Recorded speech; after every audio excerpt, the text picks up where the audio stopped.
जय हिंद दोस्तों, मैं सतीश स्वागत करता हूं आपके channel exam practice with Satish में। तो केवीएस पेडागॉजी सीरीज़ का अगला वीडियो ये, जिसमें हम प्रैक्टिस सेट नंबर 47 लेकर के आए हैं। और ये बेहद इंपॉर्टेंट होने वाले हैं आपके लिए, क्योंकि इसमें हमने न्यू एजुकेशन पॉलिसी जो 2020 है उसके काफ़ी सारे हमने इसमें क्वेश्चन शामिल किए गए हैं। तो इस वीडियो को अंत तक देखना मत भूलिएगा। चलिए शुरू करते हैं आज की वीडियो बिना किसी देरी के। तो आज की वीडियो का पहला प्रश्न आप देख सकते हैं स्क्रीन पर। पहला प्रश्न ये है कि राष्ट्रीय शिक्षा नीति 2020 किसकी सिफारिश करती है। NEP 2020 recommends multilingualism, monolingualism, standardisation of curriculum, standardisation of assessment. तो इन सब से हट करके वह एक बहुभाषावाद या फिर मल्टीलिंगुअलिज्म को वो सिफारिश करती है। अब ये क्या होता है? मल्टीलिंगुअलिज्म की बात करी गई है कि बच्चों को उनकी मातृभाषा में शिक्षा दें, प्लस उसके साथ साथ अन्य भाषाओं का भी उन्हें ज्ञान दिलाना चाहिए दूसरी और तीसरी भाषा के रूप में। तो इसलिए इसमें किसकी बात की गई है? मल्टीलिंगुअलिज्म की बात की गई है। तो ऑप्शन ए इस क्वेश्चन का फर्स्ट करेक्ट हो जाता है। बढ़ते बढ़ते हैं अगले अगले प्रश्न की ओर। अगला प्रश्न है कि एनईपी 2020 में शिक्षकों के लिए सतत व्यावसायिक विकास कार्यक्रम का उद्देश्य क्या है। Purpose of continuous professional development program for teachers. अब शायद आपको पता होना चाहिए कि ये जो डेवलपमेंट प्रोग्राम ऑफ टीचर्स, इसको हम टीचर्स ट्रेनिंग भी कह सकते हैं। आपने सुना होगा कि जो स्टेटों में डाइट होता है और केंद्रीय विद्यालय में जीट होता है, zonal institute of education and training centre. तो इसमें टीचर्स की ट्रेनिंग होती है। तो टीचर्स की ट्रेनिंग की बात की गई है। क्या उद्देश्य है? स्कूलों को वित्तीय स्थिति में सुधार करना, मतलब कि फाइनेंशियल कंडीशन इम्प्रूव करना स्कूल की, माता पिता अन्य प्रमुख स्थानीय हितधारकों का सहयोग करना, to collaborate with parents and other local stakeholders. नेतृत्व प्रबंधन के साथ साथ विषय वस्तु और शिक्षा शास्त्र को कवर करने के लिए प्रति वर्ष 50 घंटे उससे अधिक कार्य करना। तो ये ऑप्शन नंबर 3 एकदम करेक्ट ऑप्शन है, क्योंकि एनईपी में चर्चा की गई है कि हर साल कम से कम 50 घंटे टीचर्स की ट्रेनिंग करवाई जानी चाहिए, जो कि लीडरशिप और मैनेजमेंट के अंतर्गत जितने भी टॉपिक हैं उसके अंतर्गत आपको ट्रेनिंग करवानी है टीचर्स की। तो आपका क्वेश्चन नंबर 2 का करेक्ट आंसर हो जाता है ऑप्शन 3, स्कूल की भौतिक संरचना विकसित करना, ये जबकि करेक्ट उत्तर नहीं है। तो ऑप्शन नंबर 3 इसका करेक्ट आंसर है। बढ़ते हैं अगले प्रश्न की ओर। अगला प्रश्न है राष्ट्रीय शिक्षा नीति 2020 के अनुसार राष्ट्रीय परीक्षण एजेंसी एनटीए का क्या कार्य है। नेशनल टेस्टिंग एजेंसी, आपने नाम सुना होगा। एनईपी 2020 ने क्या कार्य बोले हैं एनटीए के लिए? तो सामान्य अभिक्षमता परीक्षण आयोजित करना, कॉमन एप्टीट्यूड टेस्ट आयोजित करना, ये भी करवाएगी वो। प्रत्येक वर्ष कम से कम 2 बार विशेष सामान्य विषय की परीक्षा आयोजित करना, conduct specialize common subject exam at least twice every year, ये टीचर्स के लिए है। पूर्व स्नातक स्नातक प्रवेश परीक्षा के लिए आयोजित करवाना, बिल्कुल ये क्या है? एंट्रेंस एग्जामिनेशन अंडर ग्रेजुएट और ग्रेजुएट एडमिशन के लिए, जो कि अभी भी होता है, एनटीए करवाती है। तो इसका जो करेक्ट आंसर हो जाता है ऑल ऑफ द अबव। आपको पता है कि ये नीट का एग्जाम भी एनटीए करवाती है अभी। तो ऊपर के जो तीनों एग्जाम हैं इसकी एनईपी में चर्चा की गई है कि ये तीनों एग्जाम जो हैं, तीनों तरह की परीक्षाएं एनटीए आयोजित करवाएगा।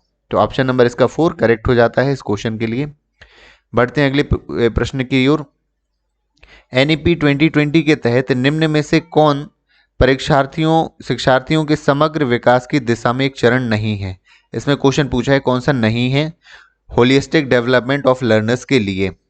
तो रटने की संस्कृति को अधिक से अधिक बढ़ावा देना, बिल्कुल यही आपका उत्तर हो जाएगा, क्योंकि ये जो है एक होलिस्टिक डेवलपमेंट के लिए एक कदम नहीं है। आगे देखते हैं, शिक्षा का उद्देश्य केवल संज्ञानात्मक विकास नहीं होगा बल्कि चरित्र निर्माण भी होगा, ये देखिए होना चाहिए। महत्वपूर्ण लक्ष्यों को प्राप्त करने के लिए पाठ्यक्रम अध्यापन के सभी पहलुओं को फिर से उन्मुख किया जाएगा, नया रूप दिया जाएगा, क्रिटिकल गोल्स को दिया जाएगा। Specific set of skills values across domains will identify for integration and incorporation. विशिष्ट समूह की पहचान की जाएगी कौशलों की। तो प्रश्न यह था कि कौन सा विशेष चरण नहीं है होलिस्टिक डेवलपमेंट में बच्चों के। तो पहला ही इसका उत्तर सही हो जाता है कि ये एक कदम नहीं है। बढ़ते हैं अगले प्रश्न की ओर। एनईपी 2020 में कौन सा बच्चों के लिए स्वास्थ्य पोषण का उद्देश्य नहीं है? तो न्यूट्रिशियंस और हेल्थ के लिए कौन सा उद्देश्य नहीं है इसमें क्वेश्चन था नहीं। कई बार आपको क्वेश्चन में नहीं दिखता है, जरूर क्वेश्चन को ध्यान से पढ़ना है, क्योंकि एक भी क्वेश्चन हमें गलत नहीं करना है एग्जाम में। बच्चों के पोषण स्वास्थ्य पर ध्यान दिया जाएगा। दोपहर के भोजन में सिर्फ नाश्ता दिया जाएगा, ये आपका क्या है, ये उद्देश्य नहीं है कि दोपहर में मिड डे मील इसीलिए चलाया जाता है, आपको ओनली ब्रेकफास्ट नहीं देना है। आप देख सकते हैं गवर्नमेंट स्कूल स्टेट में जो है, तो ऑप्शन नंबर 2 इसका करेक्ट हो जाता है। 100% टीकाकरण की निगरानी के लिए हेल्थ कार्ड जारी किए जाएंगे, बिल्कुल, और सभी स्कूलों के लिए नियमित स्वास्थ्य परीक्षण किया जाएगा, तो ये भी है। तो प्रश्न ये था कि कौन सा लक्ष्य नहीं है, तो ऑप्शन 2 इसके लिए करेक्ट आंसर हो जाता है। बढ़ते हैं अगले प्रश्न की ओर। एक शिक्षक की प्राथमिक भूमिका सीखने की सुविधा के लिए अनुकूल कक्षा का वातावरण बनाना है, तो कौन सा कथन सही नहीं है। तो शिक्षक की भूमिका देखिए, दो वर्ड यहाँ पर है, प्राथमिक भूमिका शिक्षक की और अनुकूल वातावरण का निर्माण करना। तो क्या है कि क्लासरूम एनवायरनमेंट का निर्माण करने के लिए कौन सा सही नहीं है। पॉजिटिव टोन होनी चाहिए, बिल्कुल ये होनी चाहिए। एक्सेप्टेंस ऑफ चाइल्ड होनी चाहिए, जैसा बच्चा है उसको एक्सेप्टेंस। इंक्लूसिव क्लासरूम ये होना चाहिए। तो बच्चा क्या आपका, शिक्षकों के साथ अनुपालन। तो अनुपालन का मैं एक अर्थ बताता हूँ। अनुपालन होता है, वैसे आप सर्च करिएगा तो हिंदी में अनुपालन का मतलब होता है आज्ञा मानना। और आज्ञा किस तरह से, आपको आंख बंद करके हर एक आज्ञा का पालन करना। तो ये कहीं ना कहीं अनुकूल कक्षावरण वातावरण नहीं बनाता है कि आप हर एक आज्ञा आंख बंद करके माने। क्योंकि कई बार आपको प्रश्न भी पूछने रहते हैं, क्योंकि प्रश्न पूछना बच्चों द्वारा, जो बच्चों की क्वेश्चनिंग प्रवृत्ति है वो बनी रह जानी चाहिए, और अनुपालन में वो खत्म हो जाती है। कहीं ना कहीं अनुपालन को नहीं माना गया है एजुकेशन का गोल। आगे बढ़ते हैं। कौन अधिगम को प्रभावित करने वाला शिक्षक संबंधित कारक है। जो अफेक्ट करता है लर्निंग को, वो टीचर से रिलेटेड कौन सा फैक्टर है, वो आपको बताना है। परिपक्वता और प्रेरणा, कक्षा की सामाजिक भावनात्मक जलवायु, अनुशासन की संरचना, या चौथा जो है लीडरशिप स्टाइल ऑफ टीचर। बिल्कुल यही प्रभावित करता है कक्षा के कारक को। आपको पता है यदि एक टीचर आपका एक प्रोग्रेसिव टीचर है, बच्चों को सपोर्ट करता है, नेतृत्व करता है अच्छा, तो कक्षा का वातावरण अच्छा रहेगा। लेकिन यदि वो नेतृत्व उसकी शैली सही नहीं है, वो एग्रेसिव हो जाता है ना, तो ये सारी चीज़ें क्या है, कक्षा के अधिगम को प्रभावित करेंगी वो। इसलिए ऑप्शन 4 इसका करेक्ट आंसर हो जाता है। अच्छा, एक नया क्वेश्चन आया है, इसमें काफ़ी इंपॉर्टेंट हो जाता है, आपको याद रखना है कि ब्लैक बोर्ड पर लिखते समय शिक्षक को किस कोण पर खड़ा होना चाहिए। काफ़ी इंपॉर्टेंट क्वेश्चन है। तो ये है आपका 45 डिग्री का एंगल। मान लीजिए ये बोर्ड है आपका, और सामने आपके ये बच्चे यहाँ पर बैठे हुए हैं डेस्क लगाए। तो आपके जैसे आप यहाँ लिख रहे हो, ये आप लिख रहे हो, तो आपको इससे और ये 45 का एंगल बनाते हुए आपको इधर खड़े होना है, ताकि आप बच्चों की तरफ भी देख सको तुरंत मुड़ करके, तुरंत आप कोई चीज़ें आप ब्लैक बोर्ड पर भी लिख सको। तो कितने डिग्री का कोण होना चाहिए, 45 डिग्री का कोण होना चाहिए, ये इसका करेक्ट आंसर हो जाता है। बढ़ते हैं अगले प्रश्न की ओर। तो अगला प्रश्न देखते हैं कि विद्यालय में पुस्तकालय स्थापित करने का उद्देश्य क्या होता है। तो लाइब्रेरी क्यों स्थापित की जाती है, कि बच्चों की शोध की आदत, रिसर्च हो। तो रिसर्च तो नहीं होती है लाइब्रेरी, रिसर्च के लिए आपके पास लैब होती हैं, ATL लैब्स होती हैं रिसर्चेस के लिए। आगे देखते हैं कि बच्चों में स्व अध्ययन की आदत विकसित है। तो बिल्कुल बच्चों में जो सेल्फ लर्निंग है, सेल्फ स्टडी के हैबिट डेवलप करने के लिए विद्यालय में क्या किया जाता है, लाइब्रेरी डेवलप की जाती है। तो इसका ऑप्शन नंबर 2 इसका करेक्ट आंसर हो जाएगा। आगे देखते हैं, आगे बढ़ते हैं इस की ओर कि 10वां प्रश्न है। 10वां प्रश्न है कि कौन सा कथन पाठ्यचर्या और पाठ्यक्रम के संदर्भ में सही नहीं है, आपको बताना है। तो इसमें क्या है कि पाठ्यचर्या और पाठ्यक्रम के बारे में कौन सा सही नहीं है। तो ऑप्शन है आपके कि पाठ्यक्रम, विषय वस्तु, कार्यप्रणाली आदि जैसी जानकारी होनी चाहिए। तो आपके ऑप्शन है कि पाठ्यक्रम में पाठ्यक्रम, विषय वस्तु, कार्यप्रणाली जैसी जानकारी होनी चाहिए। पाठ्यक्रम में शामिल किए जाने वाले विषयों की सूची, दत्त कार्य, मूल्यांकन आदि के बारे में शामिल है। ये क्या पूछा गया है आपका, पाठ्यचर्या और पाठ्यक्रम के बारे में सही नहीं है। तो करिकुलम में इंफॉर्मेशन रहती है, ये तो रहता है। सिलेबस में सब्जेक्ट कवर्ड, ये भी रहता है। Subject is a set of course work and their content offered on educational institution, ये भी क्या है, सही है। तो पूछा क्या गया था, कौन सा नहीं है? तो curriculum is not made available to the students unless specifically asked for, बिल्कुल ये सही है कि जो करिकुलम होता है वो बच्चों को प्रोवाइड नहीं कराया जाता, क्योंकि उनके लिए वो होता नहीं है। उनके लिए तो होता है, लेकिन बच्चों की हर एक जानकारी होना जरूरी नहीं है। मैं बताऊं कि बच्चों को क्या प्रोवाइड कराया जाता है, सिलेबस आपको प्रोवाइड कराया जाता है, किसको, बच्चों को, लेकिन करिकुलम नहीं प्रोवाइड कराया जाता। क्योंकि करिकुलम एक बहुत बड़ा एक डॉक्यूमेंट होता है जिसमें साल भर की हर एक गतिविधियां, हर एक तरह की योग होता है, जो कि एक स्कूल के लिए होता है। यदि किसी बच्चे द्वारा स्पेशल मांगा जाता है किसी पेरेंट्स के द्वारा, तो प्रोवाइड कराया जा सकता है ना। बढ़ते हैं अगले प्रश्न की ओर। छात्रों के लिए शिक्षा का माध्यम क्या होना चाहिए? वेरी इंपॉर्टेंट क्वेश्चन, एनईपी में भी क्वेश्चन ये पूछा गया है, एनईपी में ये मेंशन है। हिंदी होना चाहिए शिक्षा का माध्यम, अंग्रेजी होना चाहिए, मातृभाषा, बहुभाषावादी, एक दो। तो मैं बताऊं सिर्फ हिंदी नहीं हो सकता, क्योंकि भारत में 22 भाषाएं वर्णित हैं। यदि सिर्फ हिंदी होगा तो फिर नॉर्थ ईस्ट साउथ पूरा कैसे होगा? अंग्रेजी भी पूरा नहीं होना चाहिए। तो मातृभाषा हो सकता है और बहुभाषावादी, मतलब मातृभाषा के साथ और भी भाषाएं सिखाई जा सकती हैं। आपको पता है हिंदी को राजभाषा का दर्जा प्राप्त है, और बहुत सबसे ज़्यादा बोली जाने वाली भाषा भारत की हिंदी ही है।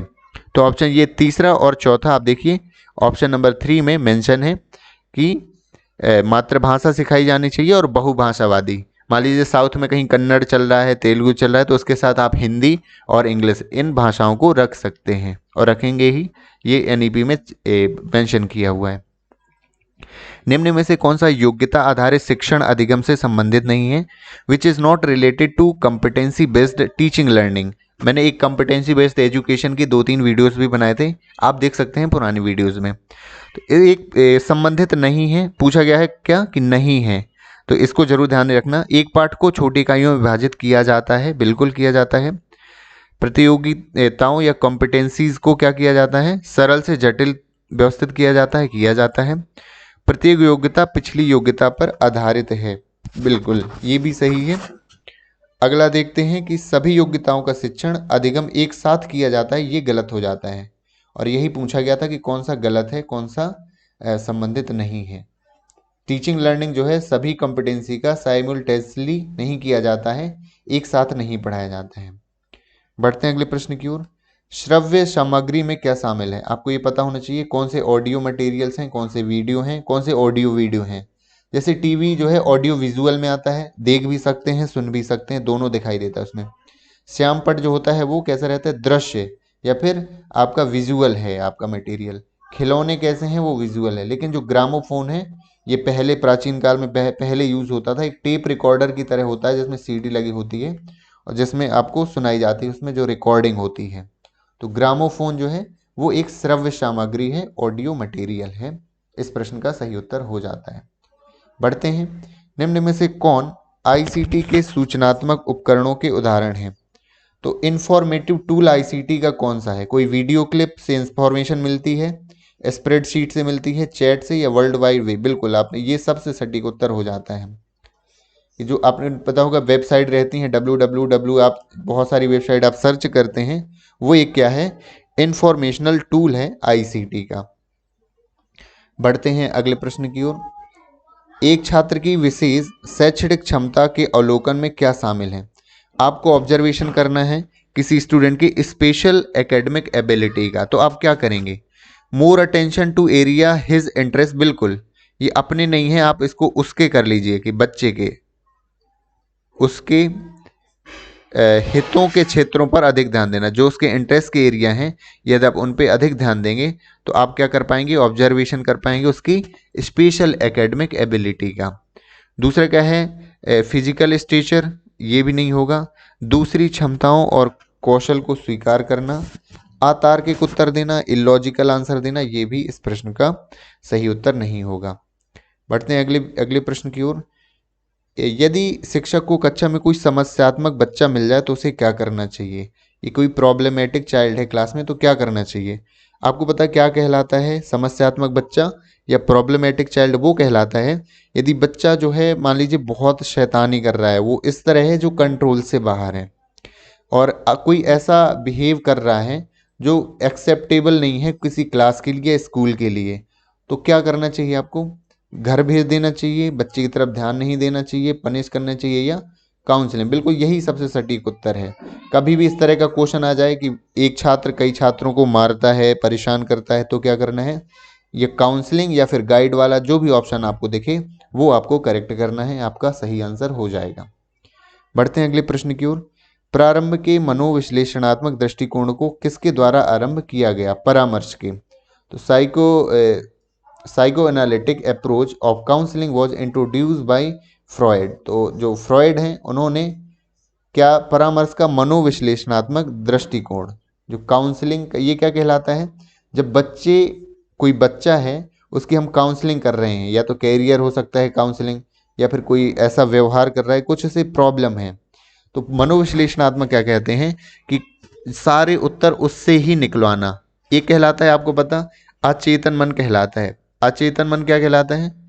जो चीज़ें हमारे दिमाग में एकदम फिक्स हो जाती हैं वो सीधे हमारे अचेतन मन में चली जाती हैं, तो उन चीज़ों को निकलवाना, इस तरह का विश्लेषण कहलाता है मनोविश्लेषणात्मक दृष्टिकोण। और इसी के थ्रू काउंसलिंग करना किसने बताया है? फ्रॉयड ने बताया है। बढ़ते हैं अगले प्रश्न की ओर। अब ये अगला प्रश्न है, एक विद्यार्थी जिसे ADHD अवधान न्यूनता अतिक्रियाशीलता विकार को समावेशित करने के लिए कौन सी कक्षा प्रणाली है? आपकी क्लास में ADHD से पीड़ित एक बालक है और उसको इंक्लूसिव क्लासरूम में आपको बैठालना है, तो आप क्या करेंगे? संरचना जहाँ कक्षा मौखिक अनुदेश से होता है, क्लास जहाँ फ्लेक्सिबल टाइम टेबल होना चाहिए, सीटिंग अरेंजमेंट होना चाहिए, और उनके इंटरेस्ट के अनुसार, तो यही इसका सही है आंसर है। मैं बता दूं ये होता क्या है ADHD। आप देख सकते हैं क्या लिखा है, अटेंशन डेफिशिट हाइपर एक्टिविटी। कोई ऐसा बच्चा जिसका अटेंशन कम रहता है चीज़ों पर, वो ध्यान नहीं केंद्रित कर पाता, और हाइपर एक्टिविटी मतलब बहुत ज़्यादा वो उत्सुक रहता है कार्य करने के लिए, है ना। तो उसके लिए क्या करेंगे कि लचीली समय सारणी और बैठने की व्यवस्था और रुचि के अनुसार काम करवाएंगे, तो बच्चा बहुत अच्छा कर जाएगा और लाइफ में बहुत अच्छा आगे वो प्रोग्रेस कर जाएगा। यदि ADHD वाला बालक है कि वो अटेंशन नहीं दे पाते, मान लो जैसे आप बुक पढ़वा रहे हैं तो 2-4 मिनट से ज़्यादा उसका मन नहीं लग रहा, लेकिन एक्टिव बहुत है, अलग अलग कामों को करने में उसका मन लग रहा है, तो आप ऑप्शन नंबर 2 इसका करेक्ट आंसर हो जाएगा। बढ़ते हैं अगले प्रश्न की ओर। समाज पुरुषों और महिलाओं की भूमिका निर्धारित करता है, यह कथन स्पष्ट करता है। Society determines the roles of males and females. तो स्टेटमेंट क्या करता है? Gender as a social construct. ये आपको याद ही कर लेना है कि लैंगिकता का सामाजिक संरचना रूप में एक समाज निर्धारित करता है कि एक महिला की पुरुष की क्या भूमिका होनी चाहिए समाज के निर्माण में, तो ये समाज निर्धारित करता है। अगला प्रश्न देखते हैं, कमजोर लेखन कौशल जिसमें कमजोर मोटर कौशल और नियोजन शामिल है। तो लिखने में आपको पता है क्या कहलाता है? डिस्ग्राफिया। लेकिन उसका कारण यदि मोटर कौशल है, उसकी हाथों की बनावट है, फिंगर्स उसकी काम नहीं कर रही हैं, तो उसको आप डिस्प्रेक्सिया कहते हैं, वो डिस्प्रेक्सिया कहलाता है। बाकी आपको तो पता होगा, मायोपिया कहलाता है जब बच्चा दूर का नहीं देख पाता है ना, ये देखने संबंधी बीमारी है। हाइपरमेट्रोपिया जब पास का नहीं देख पाता। डिसलेक्सिया आप जानते हैं क्या है? पढ़ने संबंधी कोई बीमारी हो जाती है आपकी, तो ध्वनियाँ पढ़ नहीं पाता है, शब्द नहीं पढ़ पाता है, डिसलेक्सिया कहलाता है। मायोपिया या निकट दृष्टि दोष जो है मायोपिया है, तो उसमें क्या होता है? दृष्टि बाधित वाला बच्चा है कि विजुअली देखने संबंधी उसे बीमारी है, वो मायोपिया के अंतर्गत आती है। अभी अभी जस्ट मैंने आपको बताया है। अगला प्रश्न देखते हैं, परामर्श का प्रकार काउंसलिंग का एक टाइप है जिसमें कक्षा की स्थिति में प्रस्तुत किया जाता है, किसकी एक तकनीकी है? कक्षा में आप परामर्श दे रहे हैं, काउंसलिंग दे रहे हैं एक साथ बच्चों को, तो वो क्या कहलाएगी? सामुदायिक कम्युनिटी काउंसलिंग, इंडिविजुअल या ग्रुप काउंसलिंग? बिल्कुल वो क्या कहलाएगी? ग्रुप काउंसलिंग कहलाएगी, कि कक्षा की स्थिति में आपका परामर्श दिया जाता है, तो वो एक क्या है? एक ग्रुप काउंसलिंग में आएगा वो। उम्मीद है आपको समझ में आ रहा होगा। यदि आपको लग रहा है कि हमारी जो मेहनत है वो काम में आ रही है, आपको समझ में आ रहा है, तो ज़रूर हमारी वीडियोस को लाइक करिए। उससे एक मोटिवेशन मिलता है कि हम लगातार और भी आपके लिए बहुत इम्पॉर्टेंट और एग्ज़ाम ओरिएंटेड वीडियोस हम लाते रहेंगे। अगला प्रश्न देखते हैं, वाक व भाषा का अविकसित होने का कारण क्या है? अंडर डेवलपमेंट यदि स्पीच और लैंग्वेज का हो रहा है, तो वो उसका कारण क्या है? भाषा ज्ञान के बाद बाधिरता, तो ये तो नहीं होगा कि भाषा ज्ञान के बाद डिफनेस आ गई। प्रशिक्षण की कमी भी नहीं है, क्योंकि प्रशिक्षण की कमी से भाषा का विकास नहीं अवरुद्ध होता है। आपने देखा होगा किसी की भाषा यदि अविकसित है तो उसे स्पेशल ट्रेनिंग से किसी की भी भाषा है तो स्पेशल ट्रेनिंग की वजह से नहीं होती है वो। जन्म से बाधिरता या जन्म के कुछ समय पश्चात, ये जन्म से यदि बाधिरता है तो वाक और भाषा दोनों अलग अलग है, मतलब बोलने में बाई डिफॉल्ट ही उसकी दिक्कत जा रही है और भाषा में भी, तो वो जन्म से बाधिरता का एक कारण बनता है। अगला प्रश्न देखते हैं कि निम्नलिखित में से कौन सा कथन सत्य है। आपको ट्रू स्टेटमेंट बताना है। मार्गदर्शन का अर्थ है विद्यार्थियों को निर्देश देना, ये सत्य नहीं है, मैं आगे बताऊंगा क्यों नहीं है। इंस्ट्रक्ट देना नहीं है। मार्गदर्शन व्यक्तिगत एवं सामूहिक दोनों रूप में दिया जाता है, हाँ ये तो ठीक है। परामर्श केवल सामूहिक रूप में दिया जाता है, ये नहीं है। मार्गदर्शन कमजोर विद्यार्थियों को दिया जाता है, ऐसा भी नहीं है कि गाइडेंस केवल कमजोर को नहीं दिया जाता है। कोई एक्टिव बंदा है उसको कैरियर से संबंधित आपको गाइडेंस चाहिए, मार्गदर्शन उसको भी दिया जाता है। तो इसका सत्य कौन सा कथन है, मार्गदर्शन व्यक्तिगत और सामूहिक दोनों रूप से दिया जाता है। ऑप्शन नंबर 2 इस क्वेश्चन के लिए करेक्ट आंसर आपका हो जाएगा। अब विद्यार्थियों को निर्देश देना मार्गदर्शन नहीं है। देखिए मार्गदर्शन, आप देखिए मार्गदर्शन आगे हमें बढ़ने के लिए उसको गाइड करना मार्गदर्शन है। निर्देश देना वो अलग हो गए, रूल्स समझाना, रूल्स के तहत काम करवाना, रूल्स बताना, इंस्ट्रक्शंस हैं आपके। मार्गदर्शन वो होता है विद्यार्थियों को ऐसा बनाना कि वो वातावरण एनवायरनमेंट के साथ वो एक स्टेब्लिश हो जाए, समायोजन विकसित कर सके, उसे मार्गदर्शन कहते हैं। अब देखते हैं आज की वीडियो का आखिरी प्रश्न, काफ़ी इम्पोर्टेंट है। ये आपने इसके बारे में पढ़ा होगा कि जो national council for teacher education है वो कोलैबोरेशन किसके साथ करती है, contributing to develop curriculum for special education and its inclusion is generation general teacher preparation program. तो राष्ट्रीय शिक्षक शिक्षा परिषद जो है भारतीय पुनर्वास परिषद के साथ क्या करती है, एक कोलैबोरेशन करती है और इसी के साथ मिलकर के वो काम करती है। भारत में प्रशिक्षण प्रदान करती है शिक्षकों को और एजुकेशन की पॉलिसीज नीतियां बनाने में वो हेल्प कराती है। तो उम्मीद है ये आपको वीडियो ज़रूर पसंद आया होगा और समझ में आए होंगे आपके क्वेश्चंस जो मैंने डिटेल में आपको एनालाइज करवाए हैं। यदि आपको पसंद आ रहे हैं, वीडियो समझ में आ रहे हैं, हमारे ज़रूर चैनल को सब्सक्राइब करिए और वीडियोस को लाइक करिए, क्योंकि इससे हम एक मोटिवेट होते हैं कि लगातार हम आपकी वीडियोस लाते रहें। और मिलते हैं अगले वीडियो में। Thank you so much for watching this video.